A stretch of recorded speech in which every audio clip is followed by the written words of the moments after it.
सुधीर चौधरी जो आज तक में एंकर हैं, उनके एक बयान को लेकर, एक वक्तव्य को लेकर, एक समाचार को पढ़ने के तरीके को लेकर इस समय पूरे देश में विवाद छिड़ा हुआ है। और ये विवाद उनके उस बयान पर है जो उन्होंने झारखंड के पूर्व मुख्यमंत्री हेमंत सोरेन की गिरफ्तारी को लेकर दिया है। तो सबसे पहले शुरुआत से ही शुरू करते हैं और सुन लेते हैं कि सुधीर चौधरी ने आखिर ऐसा क्या कह दिया जिसको लेकर इतना बड़ा विवाद शुरू हुआ है। बहुत गौर से सुनिए। हेमंत सोरेन बाहर आए या नहीं आए और अब आज की रात उनकी कहां बीतेगी। उन्हें तो बहुत शानदार लाइफस्टाइल की आदत है, वो प्राइवेट प्लेन्स में चलते हैं, बड़ी बड़ी गाड़ियों में चलते हैं। आज उनके लिए एक तरीके से वैसा ही होगा जैसे वो 20, 30, 40 साल पहले वापस अपने किसी आदिवासी के तौर पर किसी जंगल में चले जाएं। आज की रात काफी मुश्किल होने वाली है। तो ये जो बयान है इसके दो हिस्से हैं। एक बयान में के एक हिस्से में, पहले हिस्से में वो कह रहे हैं कि हेमंत सोरेन जो मुख्यमंत्री उस समय से पहले तक थे, जिनके मुख्यमंत्री जीवन की चर्चा हो रही है कि वो कैसे प्लेन में चलते हैं, गाड़ियों में घूमते हैं। दूसरा हिस्सा ये है कि वो आदिवासियों के जीवन में चले जाएंगे, वो जो जंगल का जीवन है वहां वो चले जाएंगे। इस तरह का उनको जब जेल जाएंगे तो फीलिंग आएगी। इन दो बयानों को अगर आप गौर से देखें तो ये दोनों बयान बहुत ही आपत्तिजनक हैं, निहायत ही विवादास्पद हैं और इस वजह से ही विवाद है। ये विवाद अकारण नहीं है। और सुधीर चौधरी का ये कहना कि मैंने तो हेमंत सोरेन के बारे में बात की है, सारे आदिवासियों के बारे में बात नहीं की है, तो ये ऐसा नहीं है। दरअसल वो एक आदिवासी मुख्यमंत्री होने के नाते ये कह रहे हैं कि वो प्लेन में घूम रहे हैं, वरना प्लेन में कौन सा मुख्यमंत्री नहीं घूमता है, कौन सा मुख्यमंत्री जो है वो स्कूटर पर और साइकिल पर चल रहा है। सबके पास गाड़ियां होती हैं, अक्सर सरकारी गाड़ियां होती हैं। तो इसलिए वो निश्चित रूप से आदिवासी जीवन पर ही टिप्पणी कर रहे हैं। अब ये आदिवासी जीवन पर उनकी जो टिप्पणी है, एक राष्ट्रीय चैनल का एंकर जिसको मालूम है कि उसकी बात को लाखों लोग सुन रहे हैं, उसके द्वारा इस बात को कहा जाना क्या बताता है? दरअसल क्या वो डिपिक्ट कर रहा है, इसको समझने की जरूरत है।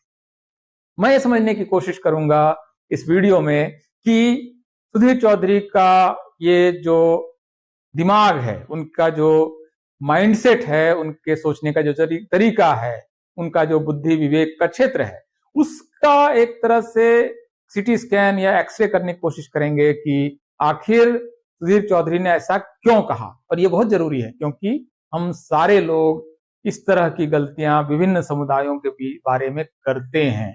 हम में से कोई भी उससे पूरी तरह से मुक्त नहीं है। इसलिए बहुत जरूरी है कि सुधीर चौधरी के दिमाग का एक्सरे किया जाए।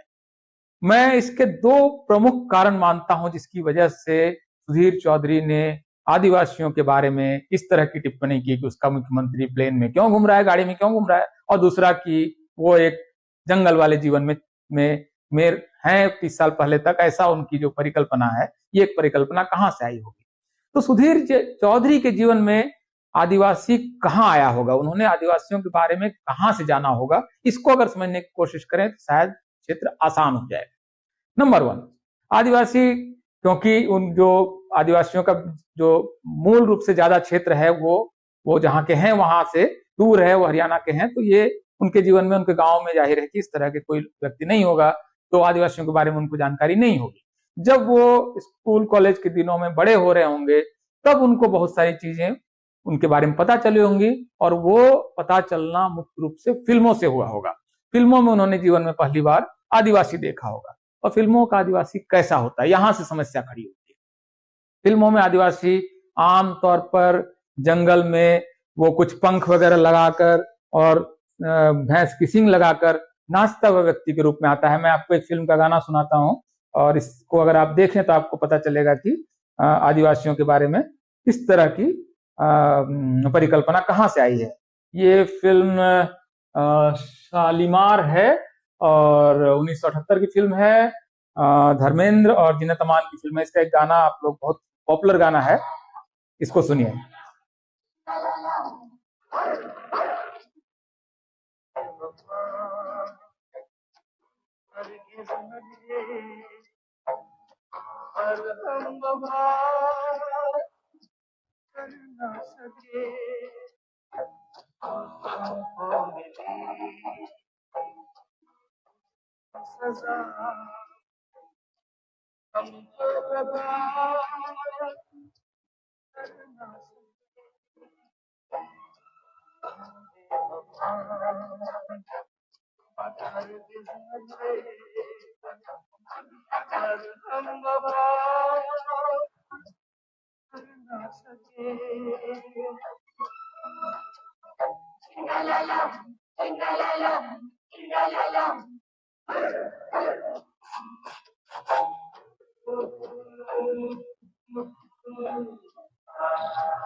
खैर, तो ये जो आदिवासियों के बारे में, 10 करोड़ आबादी के बारे में, ये जो झिंगालाला हुम है, आदिवासी ऐसे होते हैं, इसी से सुधीर चौधरी के जीवन में पहली बार कोई आदिवासी आया होगा और छवि यहां से बनी होगी।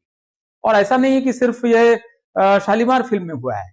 अगर सुधीर चौधरी बहुत कलात्मक फिल्मों के शौकीन होंगे, जो संभवतः वो हो भी सकते हैं और नहीं भी हो सकते हैं, अगर उन्होंने सत्यजीत राय की फिल्म अरण्येर दिन रात्रि देखी होगी, ये 1970 की फिल्म है, और इस फिल्म में एक रोल है सिमी गरेवाल का। सिमी गरेवाल उसमें आदिवासी लड़की बनी है, दुली। अब इस दुली का जो कैरेक्टर है, इसको करने के लिए सिमी गरेवाल को बकायदा पूरे शरीर पर काजल लगाया गया, क्योंकि कोई आदिवासी लड़की को सत्यजीत राय अपनी फिल्म में लेना नहीं चाहते थे।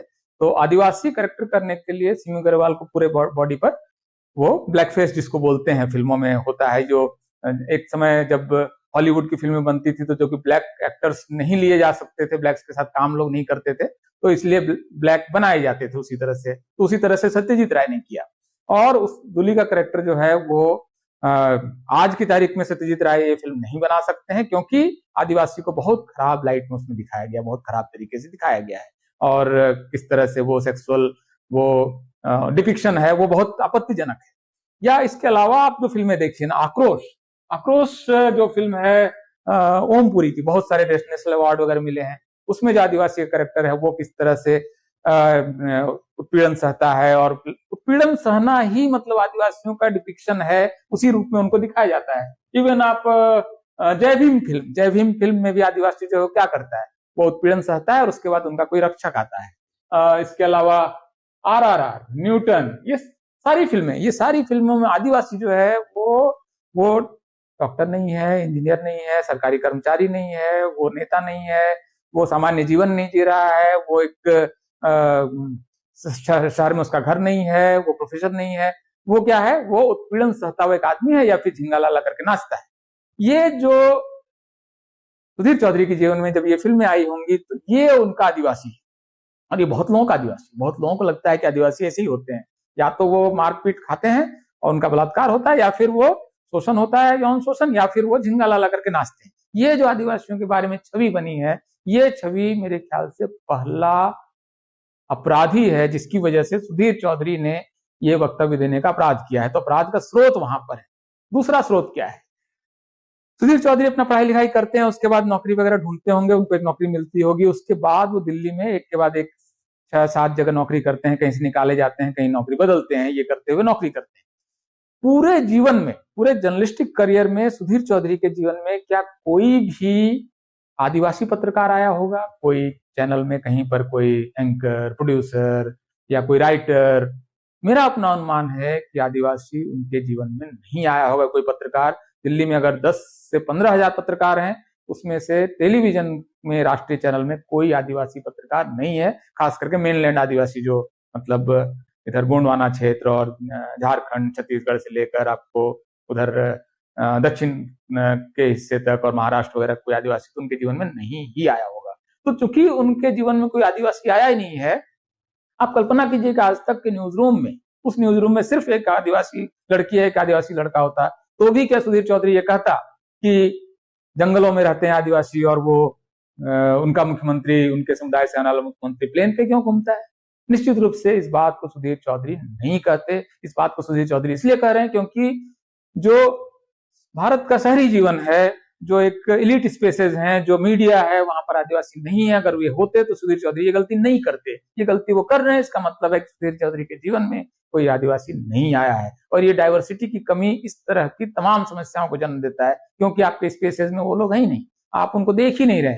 आप नहीं देख रहे हैं कि एक आदिवासी महिला राष्ट्रपति है, एक आदिवासी मुर्मू जो है, मुर्मू जी, वो सीएजी हैं, कंट्रोलर एंड ऑडिटर जनरल। आदिवासी लड़की इस समय भारत की सबसे अच्छी मॉडल में एक जो मॉडल है वो एक आदिवासी लड़की है। दिल्ली का सबसे इमरजेंसी मेडिसिन का जो सबसे सितारा है, जिसने एम्स को लगभग 15 साल तक उसका इमरजेंसी और डिपार्टमेंट चलाया है, एलआर मुर्मू, वो आदिवासी हैं। कैसे? उनको मालूम ही नहीं है कि आदिवासी हो सकते हैं। हॉकी प्लेयर, भारत का गोल्ड मेडल लाने वाला जयपाल सिंह मुंडा जैसे शानदार आदमी, ऑक्सफोर्ड में पढ़ता है, ऑक्सफोर्ड में वहां पर हॉकी टीम में आता है, और वो भारत के लिए गोल्ड मेडल जीत कर लाता है, और वो पार्टी बनाता है, और वो इतना शानदार व्यक्ति। सुधीर चौधरी को इन सब के बारे में पता ही नहीं है, उसको पता ही नहीं है कि आदिवासी इस देश में क्या क्या कर रहे हैं। तो इस वजह से ये समस्या है, क्योंकि उनके जीवन में आदिवासी है ही नहीं, उनको पता ही नहीं है। अदरवाइज उनका एक दोस्त अगर आदिवासी होता, कल्पना कीजिए ना, क्या इसके बावजूद सुधीर चौधरी ये बयान देता है? दे सकता था क्या अपने एक दोस्त के बारे में? क्योंकि उनके जीवन में नहीं है, इसलिए वो इसको कर रहे हैं। ये असल में बड़ी समस्या है, और इसको जो समाजशास्त्रीय दृष्टि से अगर देखें तो ये समस्या असल में यहां से भी आती है कि मतलब एक हम हैं और एक वो हैं, हम ऐसे हैं और वो लोग ऐसे हैं। ये जो जनरलाइजेशन है, ये जो जनरलाइजेशन है, यहां से वो समस्या आती है। वी, दे, हम, वो, अस, देम, ये वाली जो प्रॉब्लम है, इन ग्रुप, आउट ग्रुप, ये जो प्रॉब्लम है यहां से आती है। इसका स्रोत वहां पर है कि आप जैसे आप कल्पना कीजिए कि सुधीर चौधरी को बचपन में किसी कुत्ते ने काट लिया। अभी उसकी धारणा बनी कि कुत्ता मतलब काटने वाला। अभी एक अच्छा सा कुत्ता उससे अगर लिपट के खेलना भी चाहता है तो उसे डरेगा ना, ये संभव है, डरेगा। अगर और इसका डर कब खत्म होगा? जब उसके जीवन में उसके कोई उसके एक छोटा सा कुत्ते का बच्चा वो पालेगा, उसके साथ वो रहेगा, या उसके जीवन में किसी तरह से वो परिवारों में जाएगा, वहां पर वो देखेगा, तब उसकी धारणा बदलेगी, वरना उस धारणा के साथ वो पूरा जीवन जिएगा। ये प्रॉब्लम है। ये वी और ये जो प्रॉब्लम है ये यही से आ रहा है कि मतलब आपने एक पैटर्न देखा, आपने 3 फिल्मों में आदिवासी देखा, और उसके बाद आपने क्या किया कि आपने रूल बना लिया कि आदिवासी ऐसे होते। तो सी पैटर्न मेक रूल, ये प्रॉब्लम है कि आपने एक पैटर्न देखा कि आप एक समुदाय के लोगों को देखा और आपने देखा कि ये बहुत साफ सुथरे नहीं है। आपने कहा कि उस धर्म के लोग साफ सुथरे नहीं रहते हैं। आपने 2 बिहार के लोगों को देखा कि वो गंदे कपड़े पहने हुए, आपने या 10 ऐसे लोगों को देखा कि वो रिक्शा वगैरह चला रहे हैं, कुछ कर रहे हैं, और आपने उस तरह का बिहारी देखा। आप बोले बिहारी गंदे होते हैं। आप 10 करोड़ लोगों के बारे में धारणा बना रहे हैं 10 लोगों को देख के। आप ऐसा क्यों करते हैं? हम सारे लोग ऐसा करते हैं। हम क्यों बोलते हैं कि मद्रासी हमारे लिए तो मतलब उत्तर भारत वालों के लिए नर्मदा के दक्षिण या महाराष्ट्र के दक्षिण सारे मद्रासी, वो कर्नाटक हो, आंध्रा हो, सब वो तो मद्रासी जो है वो इमली खाते हैं या डोसा खाते हैं। अभी हमको मालूम ही नहीं कि कितने तरह के वहां कल्चर हैं, और लंच और डिनर में डोसा वहां कोई नहीं खाता है, मतलब वो ब्रेकफास्ट या स्नैक्स है। अभी ये मालूम नहीं तो आप धारणा बना लेते हैं। ये धारणा बना लेते हैं जैसे आप जाट या यादवों के बारे में कि बुद्धि घुटने में होती है, और इस तरह की जो बातें आप करते हैं। ये क्यों करते हैं? क्योंकि आपको आपके जीवन में ऐसे 3-4 व्यक्ति आए होंगे और आपने पूरे समुदाय पर 10 या 20 करोड़ लोगों पर उसको आपने एक्सपोलेट कर दिया, आपने उसको कर दिया सारे प्रोसेसाइड एक साथ। यहूदी जो होते हैं वो शोषक होते हैं, अब आपने बोल दिया और उसके बाद आपको समझ में कुछ आया नहीं। आपने 2 देखे होंगे मनी लैंडर, आपने राय बना ली। आपने दिल्ली में 2 आपने ब्लैक्स को ड्रग के केस में फंसते हुए देखा, आपने धारणा बनाई ब्लैक्स जो होते हैं वो ऐसे होते हैं। ये हो रहा है ना, मतलब आप एक कॉलोनी में ब्लैक अगर कोई मकान लेने जाए स्टूडेंट, कैसे कितनी मुश्किल उसको आ सकती है दिल्ली शहर में। दिल्ली शहर जो अफ्रीकन अमेरिकन हैं या अफ्रीकन हैं उनके लिए कितना क्रूर शहर है, निष्ठुर शहर है। आपके अगर कोई दोस्त हो तो आपको बताएगा, मैं अब जानता हूं कि ये कितना मुश्किल है। आपको आपकी धारणा बना ली कि जो कोई एक समुदाय के बारे में, और फिर कि आपने देख लिया कि वो किसी अपराध में लिप्त है, वो समुदाय अपराधी है। तो ये इसलिए होता है कि एक्चुअली हम उन जटिलताओं में नहीं जाना चाहते हैं। हर व्यक्ति के बारे में अलग अलग धारणा बनाना दरअसल एक कॉम्प्लेक्स काम है, जटिल काम है, मतलब आपका दिमाग लगेगा, तो आप क्या करते हैं, बॉक्स करते हैं उनको। ये बॉक्स है, इसके अंदर सारे बिहारी हैं, हमने 5 बिहारी देखे जो गंदे होते हैं, बिहारी गंदे होते हैं। हमने अपने अपने स्पेस में कुछ बंगाली देखे, हमको लगा कि ये ज्यादातर पढ़ने लिखने वाले लड़ते भिड़ते हैं नहीं, तो बंगाली जो होते हैं वो डरपोक होते हैं, लड़ते भिड़ते नहीं। या आपने देखा कि एक्स समुदाय कोई है, उसके 1-2 अपराधी देख लिए, 4 अपराधी देख लिए, तो वो आतंकवाद करते हैं। ये जो सरलीकरण है, आप असल में उतना दिमाग लगाना नहीं चाहते हैं कि हर आदमी के बारे में कैसे जानने की कोशिश करें। वो जी कमजोर होते हैं जी। वो आपने देख लिया कि चीन के बारे में आपने देखा कि चीन के लोग, कुछ आपने कम हाइट के लोगों को देख लिया, आपने कहा कि चीन के लोग बौने होते हैं, जबकि चीन के लोगों का एवरेज एज इंडिया के एवरेज हाइट से ऊपर है, लेकिन आपने बोला बौने होते हैं। तो ये जो आप जो दिमाग को मतलब लगाना नहीं चाहते हैं, इस वजह से हम सारे ही लोग करते हैं कि हमने बचपन में एक बार कोई सब्जी खाई और खराब लगा तो बाकी सब्जियां खराब होती हैं। ये होता है ना, बहुत आसान है असल में। ये जो आइडिया ऑफ जनरलाइजेशन है, ये हमारे दिमाग की कॉग्निटिव एबिलिटीज को ज्यादा पुश नहीं करता है, धक्का नहीं देता है आपको, मतलब वो काम नहीं करने की जो हमारी आदत है दिमाग की, दिमाग क्या शरीर भी जब मूल रूप से आलसी है, इससे काम कराना पड़ता है। तो ये जो हम इससे बचते हैं और इसकी वजह से हम जनरलाइज करके कर देते हैं। अब जनरलाइज करके कि अगर बोल दिए कि भाई जो युवा होते हैं वो आजकल पढ़ते लिखते तो है नहीं, जबकि इतनी पढ़ाई लिखाई आज तक कभी नहीं हुई थी, पूरे इतिहास में इतनी पढ़ाई लिखाई कभी नहीं हुई थी जितना आज लिखा जा रहा है प्रतिदिन। उतना पीछे इतिहास में हो सकता है वर्षों, एक वर्ष में लिखा जाता होगा, लेकिन युवा तो पढ़ते ही नहीं है। तो ये या महिलाएं जो हैं वो सजने में बहुत टाइम लेती हैं। आपने 10-12 को देखा, या आपने देखा कि वो महिला अपने बच्चे को सुबह भेजकर कितनी कम समय में ऑफिस के लिए तैयार होती है? नहीं देखा। तो आपकी धारणा बन गई कि औरतें सजने में बहुत टाइम लेती है। तो ये क्या है? ये दिमाग का लेजीनेस है। लेजी आप हैं, हम सब लोग हैं, हम सारे लोग इसी तरह से आसानी से चीजों को देखने समझने की कोशिश करते हैं, इस वजह से होता है। एक्चुअली इसके बाद एक और प्रोसेस शुरू होता है जो ज्यादा प्रॉब्लम है, प्रेजुडिस, स्टीरियोटाइपिंग, और थर्ड प्रोसेस है डिस्क्रिमिनेशन। इसके बाद आप एक्चुअली डिस्क्रिमिनेट करने लगते हैं, तो और इसका बहुत असर होता है। जैसे अगर आप शिक्षक हैं और क्लासरूम में आपके पास एक खास तरह का कोई सोशल ग्रुप है, आपने अगर उसके बारे में नेगेटिव बातें कहने लगी तो बच्चे खराब परफॉर्म करेंगे। एक बच्चे को आपने अगर देख लिया कि लगातार, या एक समुदाय के 3-4 बच्चों को आप ज्यादा पनिश कर रहे हैं, क्लास के बाहर निकाल दे रहे हैं, वो एजुकेशनल परफॉर्मेंस उनका खराब हो जाएगा। महाभारत का किस्सा आपको याद है ना? वो महाभारत जनरली आप सब लोगों ने पढ़ा होगा, सीरियल में भी देखा होगा। जो शल्य है वो शल्य जो कौरवों की तरफ से लड़ने को तैयार होता है, और वो शल्य जो है वो कर्ण का रथ चलाता है। कर्ण का रथ चलाते समय लगातार उसको बताता है कि तुम तो ऐसे ही हो, अर्धरथी हो, तुम्हारा जन्म ऐसे हुआ है। एक कहानी सुनाता है कि वो एक कौवा है, वो हंस की तरह उड़ने की कोशिश करता है, बीच में गिर के मर जाता है, तुम तो ऐसे हो। तो उसका तेज जो है, उसका ताप जो है कर्ण का लगातार कम होता है और वो कमजोर पड़ता चला जाता है। तो ऐसे ही जब हम डिस्क्रिमिनेट करके बोलते हैं कि एक समुदाय जो उसमें अपराधी ही होते हैं और ये तो कमजोर ही होते हैं, तो इसकी वजह से वो एक्चुअली उस पर उसका नेगेटिव इंपैक्ट होता है। ये ज्यादा प्रॉब्लमेटिक है। सुधीर चौधरी जब कह रहे हैं कि आदिवासी के बारे में उनके दिमाग में कोई धारणा है, वहां तक प्रॉब्लम नहीं है, लेकिन वो एक्सप्लिसिटली डिस्क्रिमिनेट करते हुए उसके बारे में कुछ बात करते हैं, यहाँ पर ये ज्यादा प्रॉब्लम है। ये भयानक रूप से ये एक समस्या मूलक बात है। और ये जो समस्या है, ये एक्चुअली इसको आप अगर देखें तो मतलब एक सोचिए ना कि एक टीचर है, वो सारे बच्चों को कहता है कि तुम लोग कर सकते हो, मेहनत करो, दम लगाओ, मैं तुम्हारे साथ हूं, तुम लोग आगे बढ़ोगे। दूसरा टीचर कहता है तुम लोग गधे हो, तुम लोगों से तो हो नहीं पाएगा, आ गए हो कहां से। एक वो याद है ना, वो IIT की एक टीचर थी जो SC ST OBC के ज्यादातर बच्चे थे उस क्लासरूम में, कुछ सवर्ण भी होंगे, जो इंग्लिश कमजोर थे, उनका रिमीडियल क्लास था, और उसमें आते ही गाली देना शुरू करती थी कि तुम लोग कहां कहां से आ गए।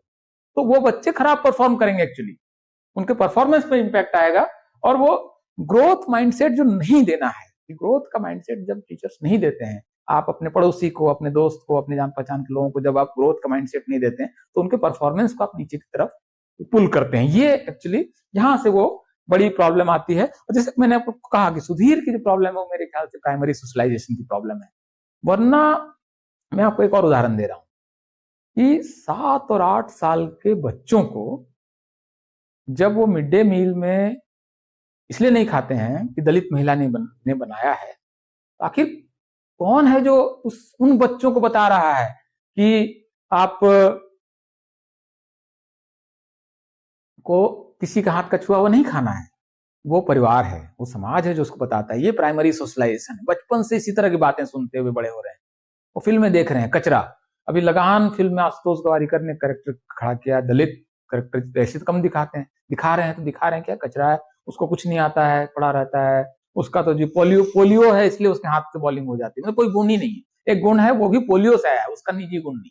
और उसको एक मतलब आमिर खान उसको उठा के मतलब उसका रक्षक बन के सामने आता है। तो ये जो ये जो ये जो कैरेक्टराइजेशन है, ये एक्चुअली अपने आप में प्रॉब्लम है। इससे हमारा प्राइमरी सोशलाइजेशन आता है, और ये प्राइमरी सोशलाइजेशन हम लोगों को तमाम तरह के डिस्क्रिमिनेटरी बिहेवियर करने की दिशा में ले जाता है, और ये एक बड़ी समस्या है। और इस समस्या को असल में आप अगर देखेंगे, जैसे अभी मैं आपको ये बताऊं कि एक और थ्योरी मैं आपको बताता हूं, मार्शल रेस थ्योरी, कि सेना में भर्ती के लिए कुछ जातियां ज्यादा लड़ाकू होती हैं। ठीक है, अभी भी भारत में वो जातियों के नाम पर रेजिमेंट चल रहे हैं, जिसको अब आमतौर पर जातियों का रिक्रूटमेंट बंद हो चुके हैं। भारत सरकार ने कहा है कि हम उसको नहीं करते हैं, लेकिन फिर भी जातियों के नाम पर रेजिमेंट चल रहे हैं। अंग्रेजों ने तो जातियों के नाम पर भर्तियां की, Rajput regiment, Jat regiment, Sikh regiment, धर्म जाति, गढ़वाल में राइफल्स, ये सब क्षेत्र आधारित ये हो गए मार्शल रेस। इनके हिसाब से गोरखा हो गए। क्या ये हमेशा मार्शल रेस थे? सिर्फ आप कुछ मत कीजिए, मिलिट्री हिस्ट्री की कोई भी किताब उठाइए और देखिए कि 1857 जो भारत की आजादी का पहला विद्रोह, सैनिक विद्रोह, कुछ भी कह लीजिए, उससे पहले कौन मार्शल रेस था? क्या यही जातियां मार्शल रेस थी? यही योद्धा जातियां थी? उस समय तक गंगा के मैदान की जो जातियां थी और लोग थे, ये मुख्य रूप से सैनिक बनते थे। ये यूपी बिहार के लोग जो बाद में सेना में लगभग गायब कर दिए गए, क्योंकि इन्होंने 1857 विद्रोह कर दिया। तो विद्रोह करने वालों को बाहर करना था, और खास करके पंजाब हरियाणा से लेकर आपको उधर पंजाब वाला पाकिस्तान और वहां से पेशावर और वो पूरा इलाका है, वहां से जो सैनिकों की संख्या लगभग 50% हो गई। और वो 50% जहां थी, वो पहले आप मिलिट्री हिस्ट्री में पढ़ेंगे तो वहां से मुश्किल से 3 या 4% लोग आते थे। वो वहां से सैनिक नहीं लिए जाते थे। सैनिक लिए जाते थे, मंगल पांडे क्यों सैनिक बनते थे? क्योंकि बंगाल नेटिव इन्फेंट्री जो है ये अवध बेल्ट से ज्यादातर रिक्रूटमेंट कर रही थी, ब्राह्मण मुख्य रूप से आते थे, इनको फौज में लेना ही बंद कर दिया। तो उसके बाद जो फौजी बने, उनकी 3-4 जनरेशन होते होते वहीं से फौजी बनने लगे और मार्शल रेस बन ही गए। तो ये मार्शल होते हैं, ये नॉन मार्शल होते हैं, ये सारे स्टीरियोटाइपिंग है दिमाग में, सिर्फ दिमाग में। आज की तारीख में सारा युद्ध जो है मशीनों से, टेक्नोलॉजी से लड़ा जा रहा है। उसमें कोई भाला लेकर, हथियार लेकर तो लड़ नहीं रहा है। आज की तारीख में कोई भी योद्धा हो सकता है। दुनिया के ज्यादातर देशों में सेना में भर्ती की कोई हाइट नहीं है, हाइट तय नहीं है कि ये सीना इतना फूलेगा तो सैनिक। तलवार लेकर नहीं लड़ना है भाई, एक ड्रोन चलाना है, एक बटन दबाना है और वहां पर वो बम गिर जाएगा। इसके लिए आपको सीना क्यों फुलाना है? लेकिन नहीं। तो ये स्टीरियोटाइपिंग है कि राष्ट्रपति का अंगरक्षक जो है वो 3 जातियों के लोग ही बनेंगे। अभी भी, आज भी उन्हें 3 जातियों के लोग बनेंगे, क्योंकि वो उनका एक खास तरह का कद होता है। क्यों भाई? राष्ट्रपति का अंगरक्षक कोई भी क्यों नहीं बन सकता है? ये स्टीरियोटाइपिंग से, ये स्टीरियोटाइपिंग असल में प्रॉब्लम कर रही। सुधीर चौधरी बीमारी का एक लक्षण है।